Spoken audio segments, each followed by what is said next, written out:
You're So ready? I am ready.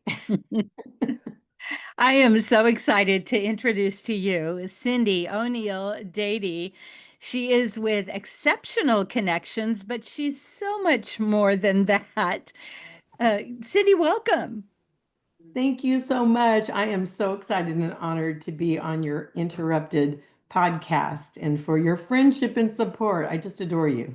Oh, thank you. It's been so um, interesting to watch your evolution, especially as I get to know you more. So, before we go to kind of your interruption, let's talk about all the amazing things you're doing right now. Oh my goodness.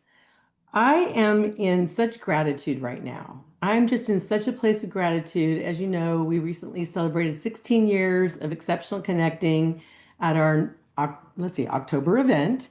And we meet the second Tuesday of every month. And I just feel like, the reason Exceptional Connection started to begin with is, and we're going to be going into that today, and I'm just excited about being able to have this conversation with you, is just networking is so much more than just coming together and passing business cards.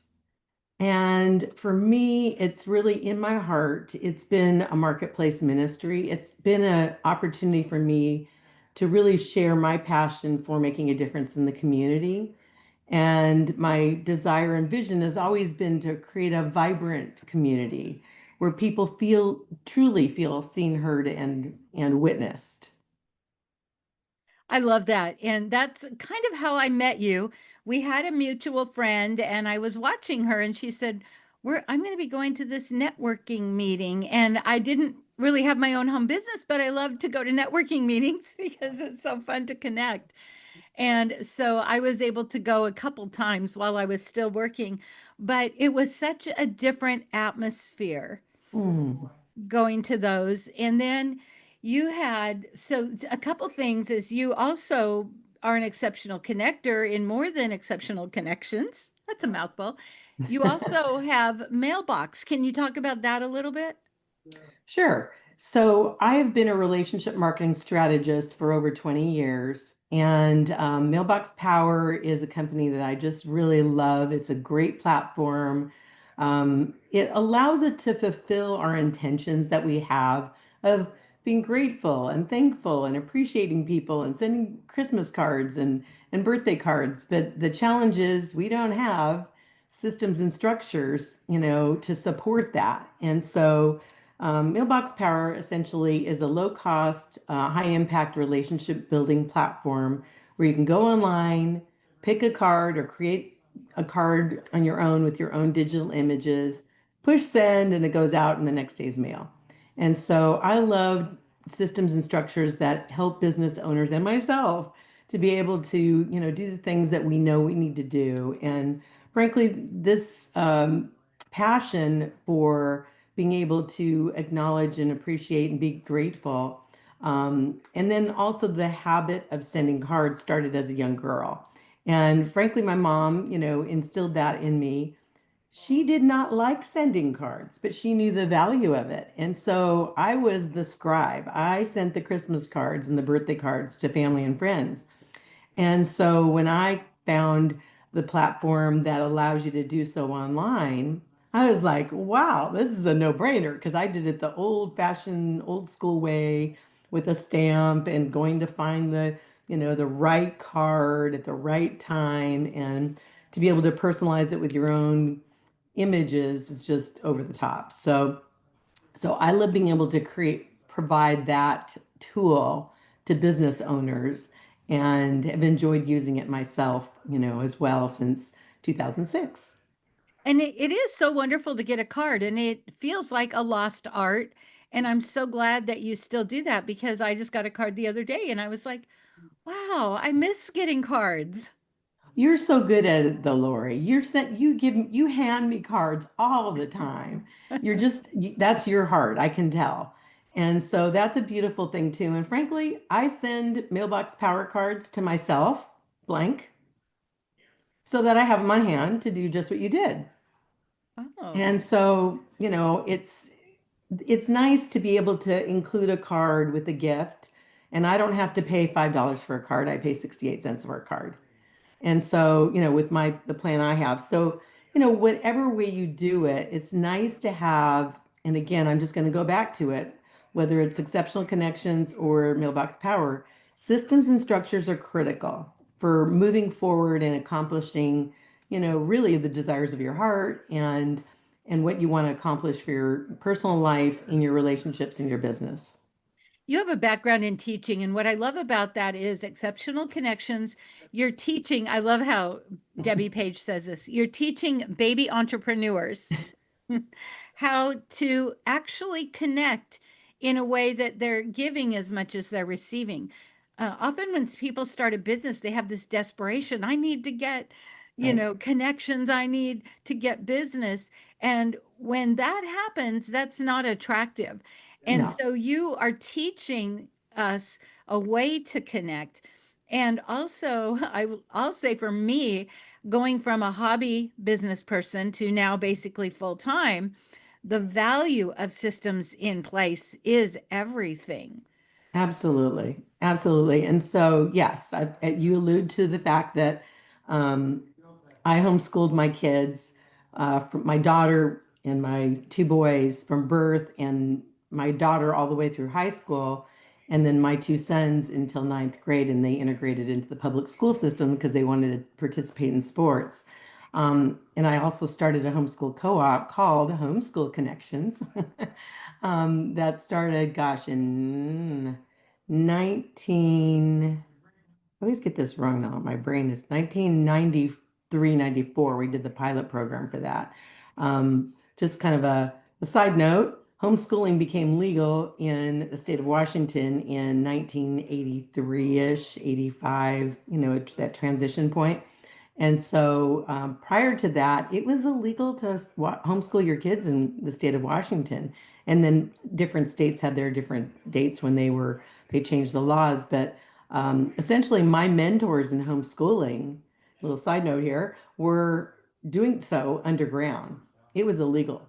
And so they were my mentors for, and it was just a really beautiful time. And so I really think of the time that I homeschooled kids, my kids, and built the co-op. We were pioneers, and it's changed a lot. And it's so great that it's more, acceptable nowadays than it was when I started. It was, we were abusive parents. I don't have any kids living at home. My daughter has a master's degree. My son, Nathan, lives in Boston, and he's with the Strand Promotionals, and he was the top four in the nation for promotional sales. My other son is a full-time firefighter in the Bellingham area, and he was in the military for 4 years. And as soon as he separated from the military, the next day he signed up for the Air National Guard. So he was Air Force, and he did tactical air control party, which is special ops for the Air Force. So I'm grateful. I as a parent, we're always concerned that we're going to ruin our kids, and especially when you homeschool. But I'm grateful that they're all doing well, and that was my intention and my prayer all along the way. And I was a single mom during the time that I was homeschooling my kids and started the co-op. And so I was a single mom for 10 years. And in addition to being an administrator and the co-founder of Homeschool Connections, one of the other co-founders knowing that I was going through financially and knowing that I wanted to be, I have a degree in English from University of California, Irvine. And I knew that I had skills that I could be, and I don't know what, it always came to me, a paralegal in Seattle or Bellevue, and made good money. But I didn't want to, as a single mom, leave my kids. I wanted to be able to make sure that they were making good choices and had supervision. And so the choice to homeschool was important to one to me, even in the midst of being a single mom. And so a friend of mine who I had been teaching Spanish classes in a small group of women who we originally had started homeschooling together, she said, Cyndi, why don't you just open up a class for the homeschool co-op for Spanish? And that way you can be able to, because our requirement was that parents had to be on site. It wasn't a drop-off situation. It was a true co-op. You had to either do a job or be in the classroom with one of your kids. And so I did that. I ended up teaching for 10 years. And that allowed me to provide for my family, be with my kids, have them continue homeschooling as long as they wanted to. And so I am a teacher at heart. Yeah, you are. And then your kids grew up. Now what? Right, right. Now what? Now I get to invest in myself. And that was a beautiful journey because I don't know if you want me to go into that, but I left teaching in 2026, 2006. And it was actually God put that on my heart. I had been, I was teaching, oh my goodness. I taught 8 different grade levels in 3 different locations because I was hired at a homeschool extension um, in Shoreline. And then I taught at another co-op that we gave them the paperwork for our process to create homeschool connections, it was Legacy. And so they invited me to teach Spanish there. So crazy lady teaching 3 different locations, 8 different levels, it was just a lot. I was always grading papers, K through 12. I didn't mention that. And I wrote my own curriculum because I didn't find anything I really liked. So I did have a Spanish is Fun book, but I supplemented with games and different curriculum that enhanced that program. And my classes were all full. And, at that time, our intention for the co-op, because I was one of the co-founders, was to make it affordable. So wasn't making a lot, but was paying the bills. And the trade-off for me was being able to be with my kids and be present, for their education. And, the co-op, we really for pennies as parents, which was the bad side for being a teacher, but for pennies as parents, you can give your kids an excellent, education. So anyway, not to deviate too much from the main, what you invited me here for to talk about exceptional connections, but it all it's part of our journey. And that's the thing I coach and share with people is, you know, sometimes we think of our life as being compartmentalized, different seasons in our life, but it all flows together beautifully and nothing is wasted. The skills that I learned in starting a co-op helped me with exceptional connections. In teaching my students has helped me. I had to make a transition to adults because you got to be respectful. You don't want to treat them like kids, but to have fun, make learning fun. And so, with exceptional connections, I have created a 6-step process, 6 steps to exceptional connecting, how to become a person of influence that if you want, we can talk about later, but it's connect, discover, listen, contribute, follow up, and nurture. So that 6-step process is something I'm passionate about, is something I teach.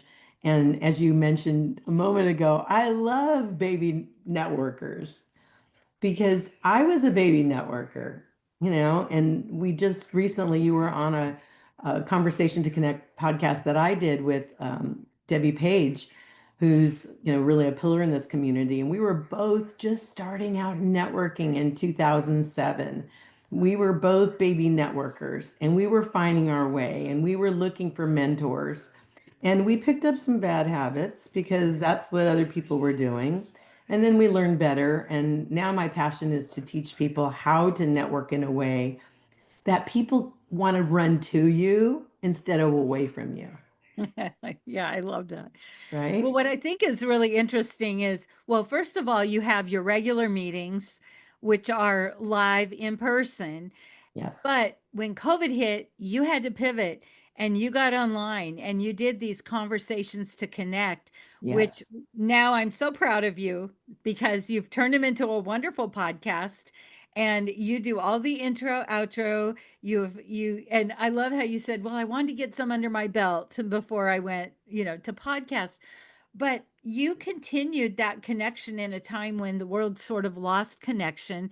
And not only that, you kept teaching us how do we network in difficult situations. So you pivoted not only everything around you physically, but also in what you were teaching is like, how do we, if we can't go have coffee with people, how do we keep connecting? Do you want to talk about that?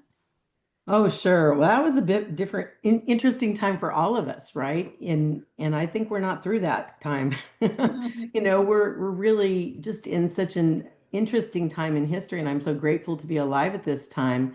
But I think it's really important before we talk about this, how important it is for us to listen to our intuition and our gut and pay attention to what's going on around us, not to just have our goals and just, put our blindfolds on, which are good sometimes, keeping us from distraction, but also really pay attention to what's going on. So I set the stage with that because I had actually launched another chapter in Vancouver, Washington, and had a chapter connector there that we were mentoring and supporting and going to that region and helping them.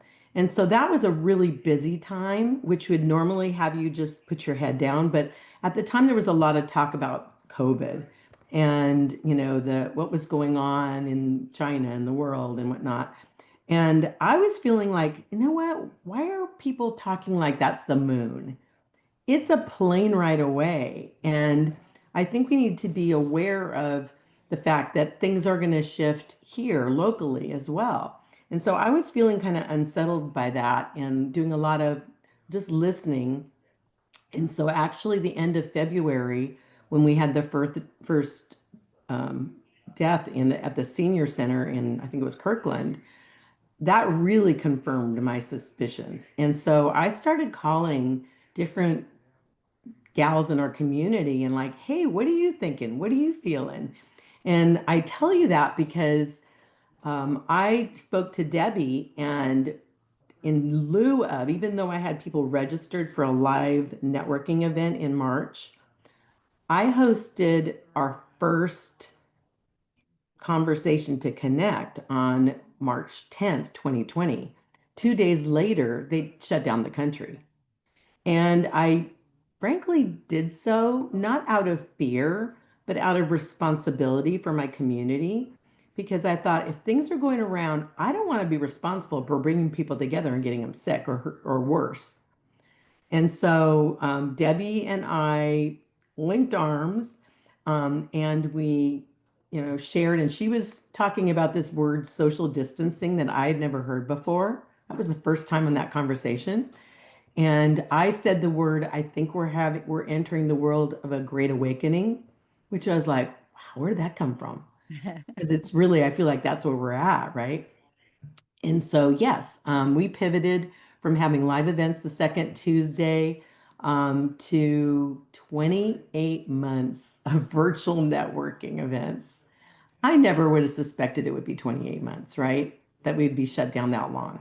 And, towards the end, again, those urgings, those kind of promptings from my community and for myself, that it was time to start going live. And a number of colleagues that had networking groups, they shut their groups down. And many of them, they did so because they paused. And I felt like I could not pause. So I did not take 1 month off. We were consistent, and we had, I think, 60, 55, 60, all the way to our smallest group was 15. But we're still meeting. We had speakers, we did breakout rooms. I learned a lot. And I had, going back to what you were saying about YouTube, I had in conversation to connect. So I had a vision to do YouTube, but I was like, how am I going to do this? I don't have time for this with all the networking I was doing. And I was, chicken. I'll say it. I was intimidated by it, but I had time. And so I transitioned what I called bonus calls with my speakers to conversations to connect on YouTube. And so in reconnecting with you recently, which I'm so grateful for, because I loved having you be a part of our community prior to COVID. And then, we lose touch with people. Everybody has their own journey. But being able to go back and have these conversations to connect, and we have 81 conversations to connect. and then meet you and have you suggest, hey, Cyndi, you got all this great content. You need to get on podcast. And as I shared with you, my vision was I was always wanting to do that, not knowing how. You've been just this amazing and gracious bridge that helped me to get there. And I encourage anybody, whether you have a lot of content or not, Laurie is so wonderful to work with. She's so kind, not judgmental, meets you where you're at, holds your hand, helps you, but also like gives you the confidence to move forward on your own. And so, my goal was I'll do 100 and then I'll consider it, right? Because I need to just get over myself and feel confident. And I want to do a good job. I want to showcase people like you do. And so, anyway, in the process of that, we've launched our podcast, which I think we should just talk about right now. Yeah. It's like 2 weeks old, 2 weeks old. And we have five or six, five conversations to connect, which have launched. And in the first 2 weeks, we have 1.k downloads. That And is I so think it's incredible. 1,080 listeners. Is that I'm learning the lingo here. So help me Hmm. if I'm misrepresenting. But I'm like, what? And Lori, I'm going to say on this podcast, I was looking at the Podbeam statistics. Hmm. We're in like Oman in the Philippines and the UK are listening. And like 94% of the listeners are from the United States, but 6% are from other countries. Isn't that crazy? How cool is that? I know. I know. I'm so glad that you said yes, and it's been so fun to work with you. But also, I love that you were working on it. So now it's so easy to transition the YouTube, so you can still do the YouTube to a podcast. But what I think is really amazing is the kind of interviewer you are, because you are always about highlighting others, and that's what you do in Exceptional Connections. But you don't over interview, you really let the person who's being highlighted speak. And that is really a skill. And you're so gracious. And I think everybody who walks away from those calls feels seen and heard. Not only the people who are listening to the speaker, because you give them time to speak as well, but you really highlight the person that's speaking. And a lot of interviewers just don't have that skill. And you've honed it, you've worked at it, and part of it's your personality. Thank you. Thank you. But I love what you said because it is a skill, just like networking. And so a lot of people think, oh, I'm an introvert. I'm not going to be good at this, only extroverts. And that's not true. I believe that networking is a skill and even podcasting or doing YouTubes is a skill. So, you know how I told you, let's work backwards and let's do the most recent ones and put them on podcast first because I feel more confident and but if you listen to my early ones, I did a lot of talking, too much talking. And so you learn, Mhm. and then also I realized the people that I was interviewing were hadn't been interviewed before, and they were really petrified and scared. And so I kind of give myself a little grace, although I say that. I look back at who I interviewed at the time and I put them at ease because it's like, oh, I was so petrified. So there's that balance, right? It's sometimes you need to step in a little more when people are more reluctant or comfortable sharing.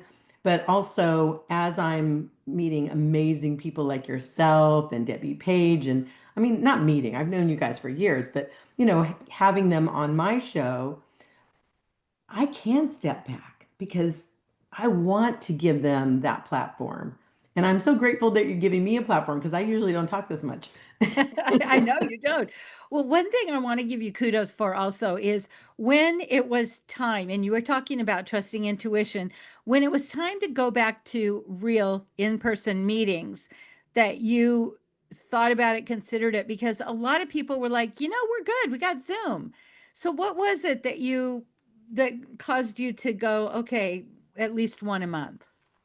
Well, again, it's just I can't say this enough. Right now, we just need to be still and listen. And, if we're never operating in fear, like, oh, I don't want, as time went on, I learned, about what was going on in the world and wasn't as concerned about the health part. And we were kind of coming out of that anyway.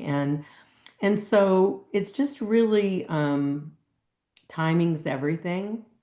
And and yes, using your head, but using your heart and then doing market research and asking others. And I was kind of being poked and prompted by a few of my gals. They're like, we miss getting together and hugging each other. And I was considering doing a hybrid for a while, but frankly, once I started the live events, nobody wanted to do the hybrid.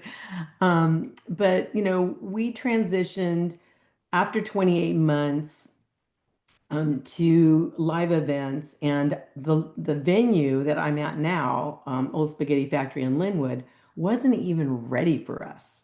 So that was the place I wanted to host our events years before. This is the cool thing, and it was book solid. They wouldn't even consider having me because they had so many other groups that were carved in and lined up. And so I went and spoke with them, and the banquet room that I wanted that we're in was actually a staging area for takeout, and that wasn't available. And so I couldn't even meet there August and September. So a friend of mine, she generously offered her, the barn at Holly Farms in kind of the Woodinville-ish area, was available. It's a conference venue. And it was summer, so it's okay to be kind of outdoors-ish. It had the conference room, but it was still like a stable that they had renovated. And so we were there for 2 months, and it was a smallish room, but it was fine. We got, I don't know, 15, 20 people in the room.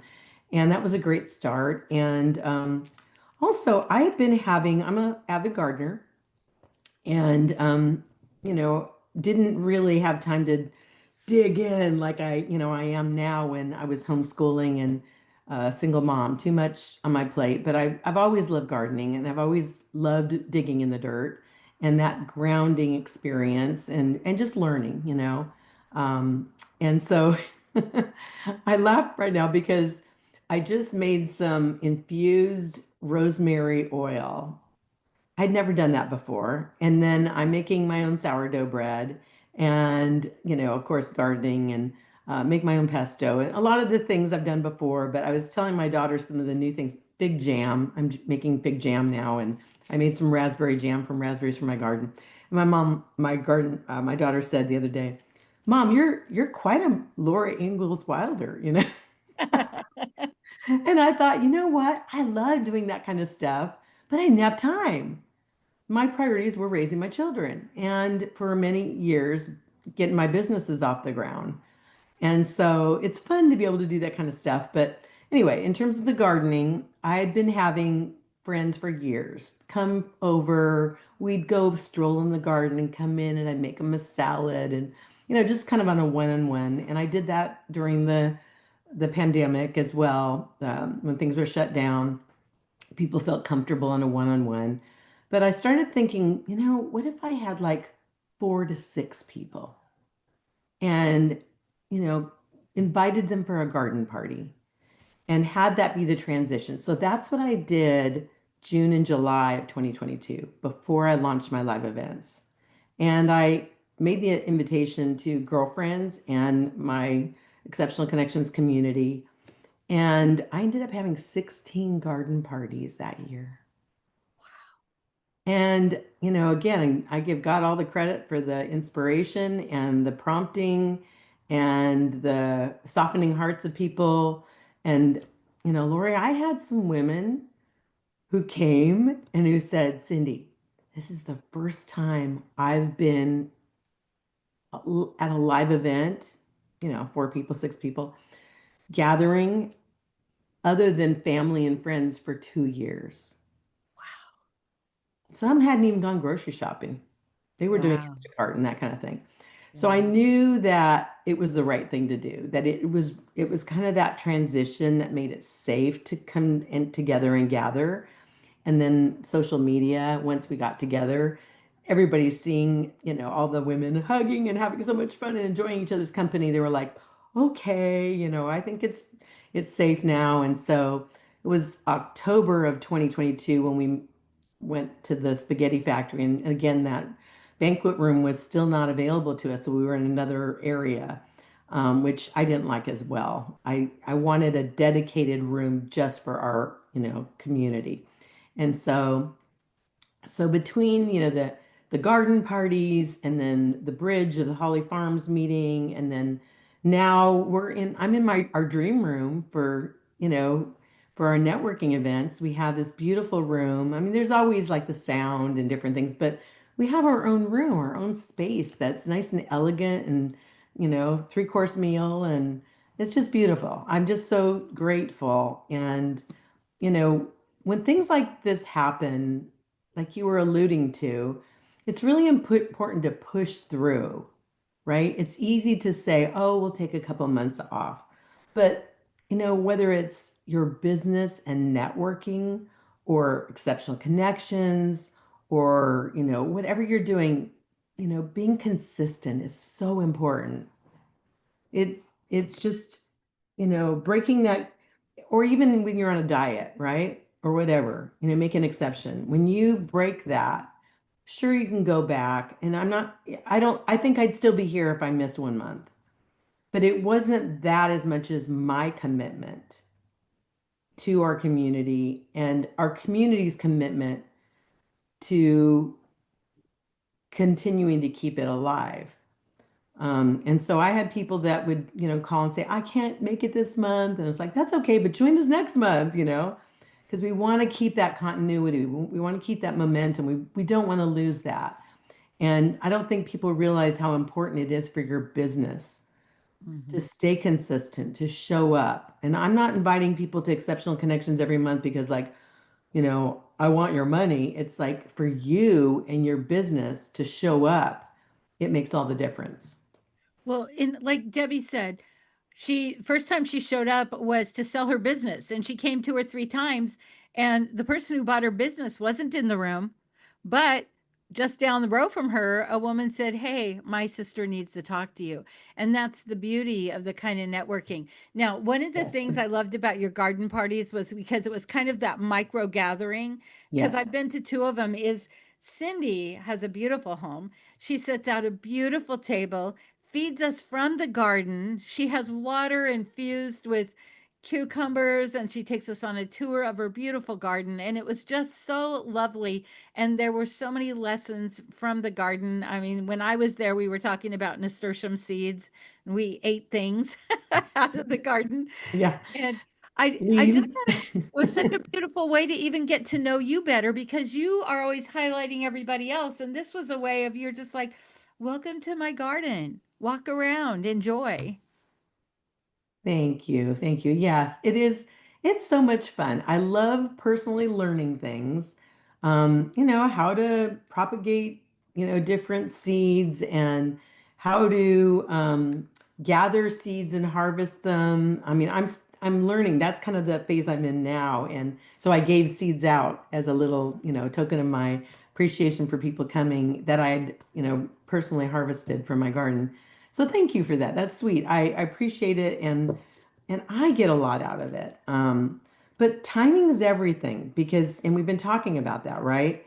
Because I'm going to confess something. I did not have 16 garden parties this year. I had three exceptional connections garden parties. I Oh, had a really? total of 10 garden parties for my homeschool friends that we reunited.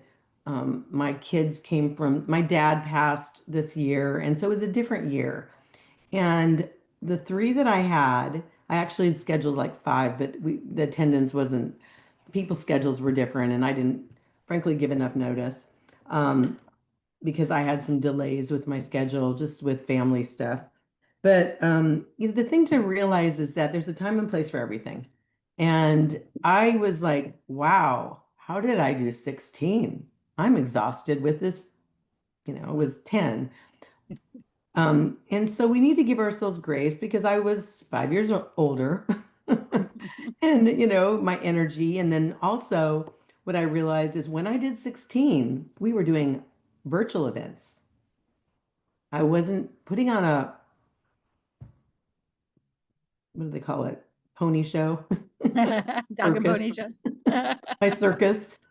And, getting ready for a live event is a lot more energy than doing a 1 hour Zoom once a month. True. So, And yeah, that made a difference. yeah. Well, and then let's talk about your 16th anniversary. There were so many people there, and it was so heartwarming. It didn't feel like a networking event. No, I've been having 16 anniversaries since our fifth anniversary year. And we always try to do something. And in recent years, we've really made it just a beautiful celebration. And, part of my heart, I do a shout out for Clothes for Kids. Clothes for Kids is an organization that's been around for 41 years in the Linwood area, and they provide clothing and new underwear and new socks to K through 12 students who are part of the school lunch program. And they have been our nonprofit since 2015. And in the early years, because I always wanted to be associated with or attached to a nonprofit. And so the early years, we would kind of talk to different members of the community and find out what worthwhile women or kid organizations that we could support. And so we had like one different group a year. And that was exhausting to research it and get people, familiar with the group and get the support for the group. And so once we found Clothes for Kids and connected with them in 2015, they have been like our, mainstay nonprofit that we've supported. And so I mentioned that because we raised as a community, thanks to, let's see, we had 16 people who donated, and you were one of them, gift bags, gift baskets, or, gifts valuing $50 or more, all the way to like $300, $50 to $300 value. And we raised over $1,100 for 100% went to Clothes for Kids. Oh, And so that we've done that the last couple of years, raising, I think last year we raised 800 over $800, almost $860, I think. And so this year we shifted the focus from buy raffle tickets to increase your chance to win a gift, which is what we did, right? But the focus of the impact for the students. So, a $5 raffle ticket bought, a package of new socks, and $10 socks and underwear, and all the way to $100 a full wardrobe for a student. And so I think that is what really had touched the hearts of our community and was super exciting. yeah. To be there and having a great time and feeling like we're making a difference. Yes, Yeah. absolutely, absolutely. And I have to share, we had 11 first-time attendees who were experiencing exceptional connections in the ECN way for the first time. And I had a number of them come up to me because it wasn't our traditional format, right? So I invited them, come back, and we all did our networking, and I believe in that. That's part of the heard, seen, and witnessed part is that distinguishes exceptional connections from other networking groups. And we can talk about, that later in terms of really how I came up with the philosophy for exceptional connections. But, what was really cool is I had a couple of the first time people come up to me and say, I love the heart of this organization. And you guys have so much fun, but you're civically responsible people who care about the community. And I was like, oh, I love that. I was so excited because, sometimes people can feel if their first time, and I never want anybody to feel like that, like we're a clique, that we have such a warm and beautiful community that welcomes people that are there for the first time and doesn't make them feel like they're not, you're not in the in crowd yet. Mhm. So anyway, that was really a blessing to me to have that feedback. Definitely. And you had mentioned that you started Exceptional Connections because you wanted something different. And so, do you want to talk a little bit about that in your philosophy? Sure, sure. So the, before I even started Exceptional Connections, I was doing a lot of networking, the chicken with your head cut off type of stuff, where you're going 3 to 4 times a week Hmm. and meeting people and coming home with stacks of business cards because that's what they do. They pass out business cards. And it was like, what does Debbie call it? Like high stakes poker or something like that. You're collecting business cards. And I had my stacks too. And, I just thought, there's got to be a better way. There's got to be a better way where really the focus is not transactional and it's not about getting business cards and collecting them. And, what do they say? He who has the most business cards wins type of thing, but really about relationship building. And so I remember, again, just kind of being still and thinking about, all right, so and this is just my brain. I had a pad and I divided it in half and I put like the things I liked about networking and the things I didn't like. And so every time I'd start going to networking groups, I was kind of coming from that place of what do I like? Because the reality is there's nothing new under the sun. I have spotlight speakers. Other people have presenters as well. I have a 20-minute spotlight speaker. We come together and we network. We exchange business cards, but we do it one-on-one after a conversation, not, pass them around the room and walk away. And so I would sit down and I would just write down, I created a list of best practices essentially. The things I liked, the things I didn't like. And I tell this story. I shared that with some of my networking friends, and I'd share my vision for this opportunity to come together in a different way. Again, not wildly different, but just kind of different ingredients and a different heart and a different spirit and a different intention. And every single one of them would say, "Oh, that sounds great. What's the name of it and where is it? And I want to go." And I'd say, well, it's in my head. And they're like, Cyndi, make it happen. And so I did. And I still have members, Lisa Hawkinson, Margie Murphy, who there, even this guy, Aaron Keating, who came to our event, who came and told their friends and came consistently. And I didn't have spotlight speakers in the beginning. I kind of did a little talk, but then as I met people who were dynamic speakers, I would invite them to come and share. And anyway, it's evolved over the years for sure. Around 2000, so we started in 2009, and around 2014, 15, I really started like questioning like who are we? Kind of like a teenager, you know? And when you're a teenager, it's like, who am I? And so, I think we all have that opportunity to reflect and really what is important to us. And so that's when I got really clear that education was important. And that's what set Exceptional Connections apart from other networking events. Because there needs to be a place. You can't go and take a class that I know of. I mean, maybe they're coming around more now, but in the early days, in 2009, there was nowhere to go to learn how to network effectively. I wasn't even hearing speakers talk about that. And so I just thought the things that I learned in creating my 6 steps to exceptional connecting, attracting people who were on that same road, like Debbie and yourself, and showcasing them as speakers.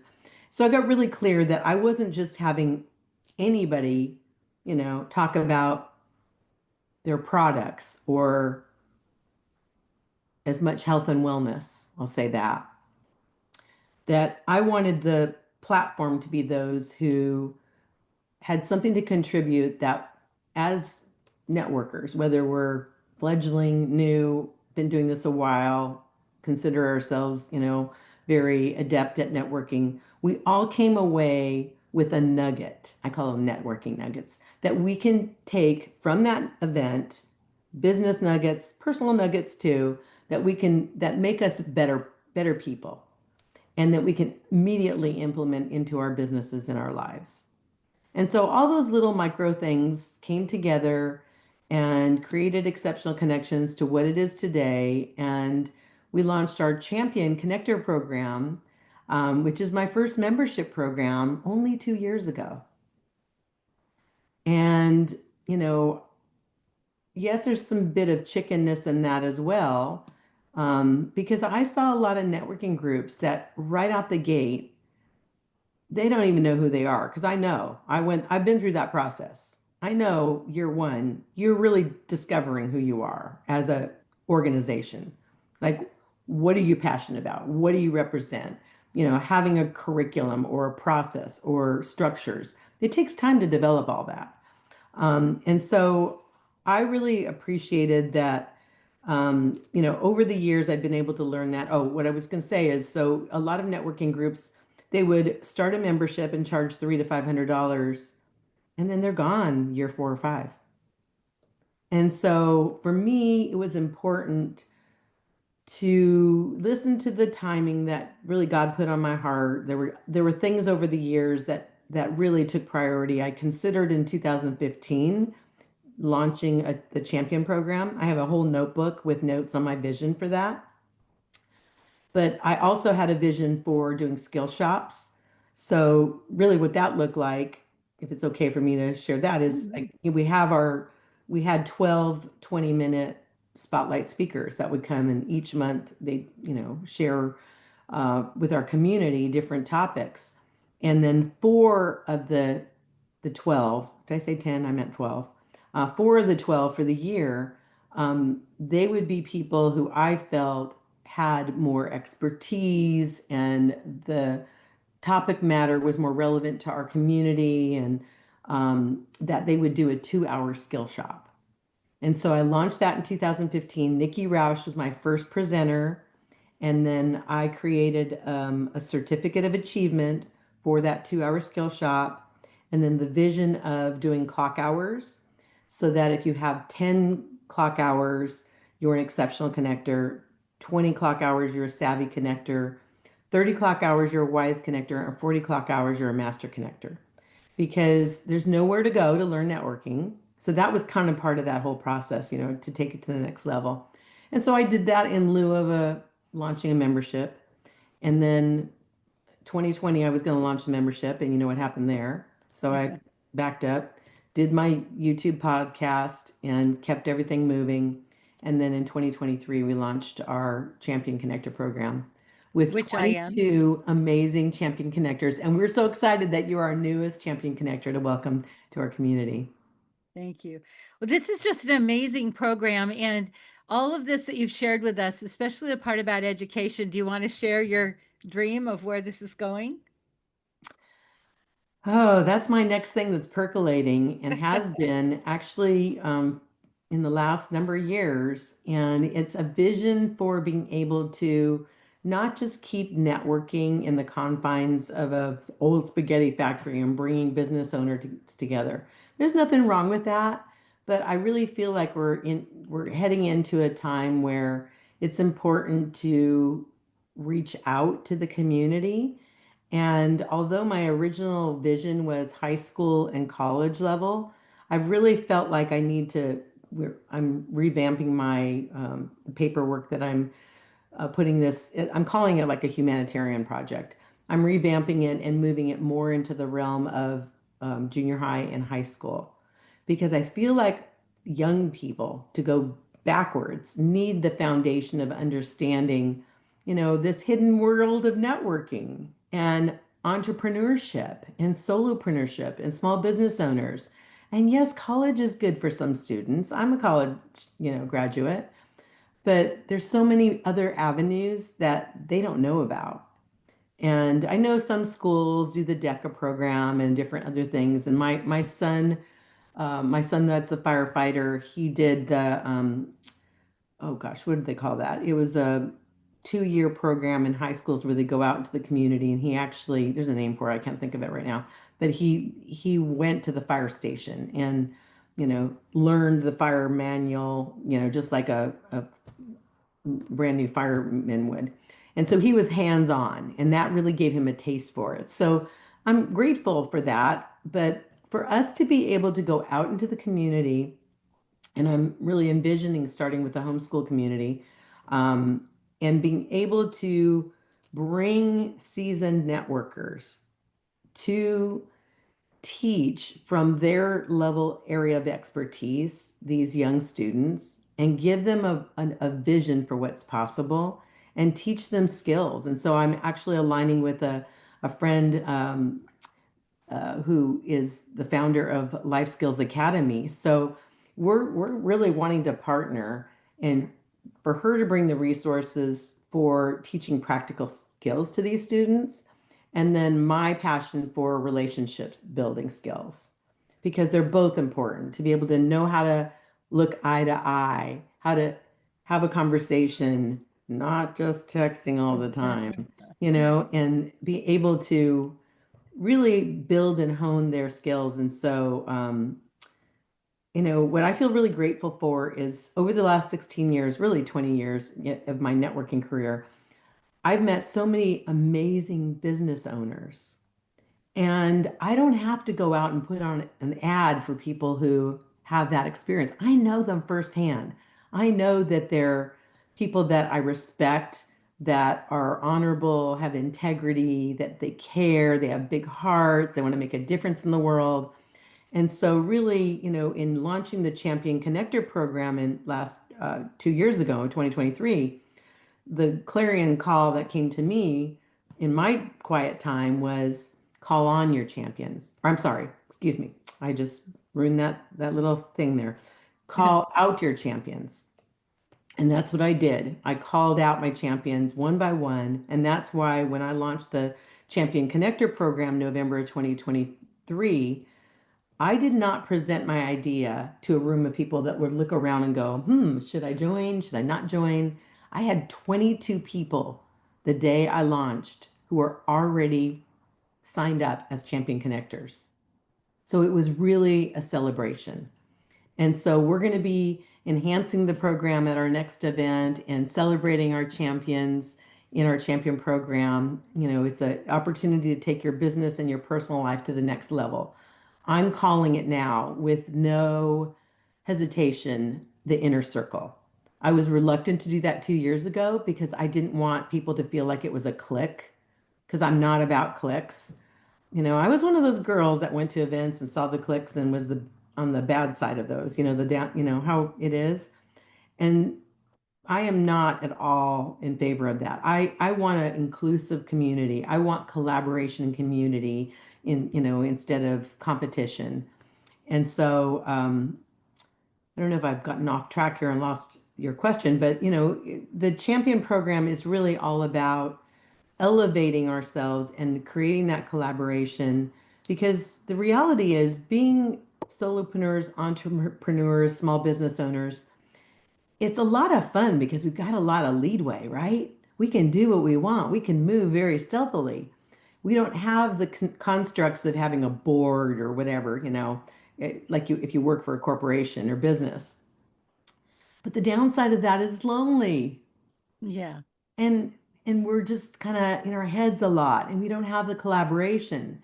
And so, my vision for the champion program is to create a community where first you have to build the trust. So it's not only the trust of being a classic connector, which is what we call people who just come, network a couple times a year, come and go, but they're not really grounded. They don't have that consistency in coming to the meetings every month. And so the idea is to take that trust that you normally build at a networking event, even if you come a couple times, to the next level, and building that trust so that I can share from my heart my struggles with my business. And we do that on the first and third Mondays, and that's a virtual wisdom circle for our champion connectors. And we give them an opportunity to do 10-minute center stage presenter, we call it, or 20-minute center stage presenter. And, whether you're prepping for a 20-minute talk you're doing, and that was the vision I had, instead of doing your talk at five different places and by the sixth time you have it like, okay, it's kind of get coming together now, why not share it, including slide deck, with our community? Ask what you need from that, and then have a what we call a focus feedback for 10 minutes. Have fellow champion connectors weigh in and say, you know, consider putting less words on your slide deck and more pictures. Consider slowing down. Consider having less slides. Consider sharing less information, but more stories. And so, for those who have taken advantage of that, they come back and they say, oh my gosh, it made all the difference in the world. I feel like I hit the ground running on my first talk. I had more confidence. And yes, it'll be evolving as time goes on. But what an amazing jump start, right? Or for the 10-minute presentation, if you sell products and services, to say, hey, I'm selling my doTERRA sprays, and I want to tell you more about them because the reality is 45 seconds in front of a room or 90 seconds if you're a market vendor is still not a lot of time. Mhm. So we're giving them more visibility and opportunity to not only share what they have and what they're passionate about, but also get better at sharing it. Yeah. And public speaking is hard for so many. So having a place where we can come to feel safe, share, and then get feedback that's good, not negative, helpful, but also we focus on strengths. And Yes. I know that sometimes it's hard to put ourselves in that position, but we're going to get good feedback as well. So Yes. this is such an amazing program, Exceptional Connections, Cyndi. If somebody wants to Thank come you. to the physical meetings in Linwood, when are they? So we meet every second Tuesday of the month, and that's for the last 16 years. We've never changed that, even Oh, during the virtual events. oh, So we wow. meet this second Tuesday of the month for live networking, as we mentioned, at the Old Spaghetti Factory banquet room in Linwood. And we do pre-networking and then, visit the marketplace vendors and order your lunch and get settled in and connect with, we always teach to connect with two or three people, new people, and then nurture the current relationships that you have as well. And then we have our event from noon to 2, spotlight speaker. We also do a conversation to connect, and that's a new offering that has been percolating for years, but um, we launched, and that's where you actually have an opportunity in the room to pair up with somebody that you may not know very well or not at all, and you each have 5 minutes to connect, discover, listen, and we provide some questions to help that process, and then you switch, and then the other person has the opportunity to ask people, tell me more about you, and do that connect, discover, listen inquiry. And then I always encourage people, bring your pen, bring your business card, and exchange contact information. And whether it's a one-on-one or a Zoom, get to know each other better. Complete that circle, connect, discover, listen. Take it to the contribution part, which you don't do until you make sure you have that foundation of that relationship. Follow up and nurture that relationship. Close that circle and get to know them at a deeper level. So, we recommend that, and we do that at our meetings. And should I mention my website? Yeah, because isn't that where we go to sign up? Yes. So you're welcome to go to exceptionalconnections.com and check out our upcoming events. You can register for it, save your seat. And what I found is I limit our attendance to 30 attendees. So we had 46 people registered for our celebration, and we busted out another table and filled the room, and there's lots of great energy. But I intentionally like more intimate settings. This is part of my best practices. I went to events that had 80 and 120 and 150 people, and a lot of great energy, right? But what I noticed is I would still come home with the 2 to 5 even connections. And so it's not about the number, it's about the quality. So I do my best to attract, and I work really hard to fill the room, and attract quality individuals, so that you can make those connections. So not only do we do a spotlight commercial, as we've alluded to, where you go in front of the room and do your 45-second commercial, you have opportunities for more time as well, built into our group. But I tell people, you're not going to hide. You can't hide here. You have to, and that's part of honing your skill. And the thing that's really important to me is when we do that, whether you're reading from a script or reading from your phone with notes or whatever you want to share, that's okay. Just don't let it be a crutch. Get to the point where you are generating it, where you are sharing it. You're going to get more comfortable as you keep sharing it continually, right? But we need to get over ourselves, just like I did the 80 plus conversations to connect on YouTube before I'm starting into the podcast world. But we need to be able to, this is kind of a safe place that we've created, a laboratory, if you will, where we can really hone our skills. Because the important thing is, and you've heard of elevator pitches, right? Where you're on a plane, in an elevator, a grocery store line, and somebody asks what you do, and you tell them and you go, "Oh, I'm a realtor." It's like, and they're thinking, I'm not moving. I know a lot of realtors. Next, right? We Right. want people leaning in. And so, we teach people a quick connect statements where they can share with people that have them ask questions and lean in.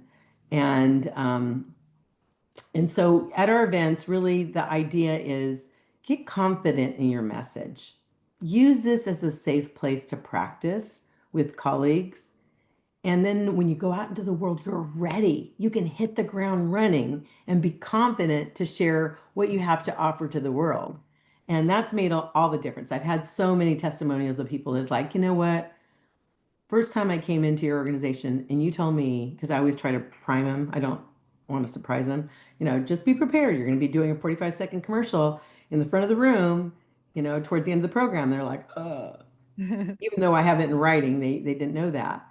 And so anyway, it's really fun. And yes, I put people on the spot, but I do so because I care and I would be doing them a disservice to let them hide. I love that. So your website again is Exceptionalconnections.com. And again, go to the events and skill shop tab, and we have upcoming events. You're also welcome to email me at Cyndi, Cyndi, at exceptionalconnections.com. I'd love to schedule a Zoom call, get to know you.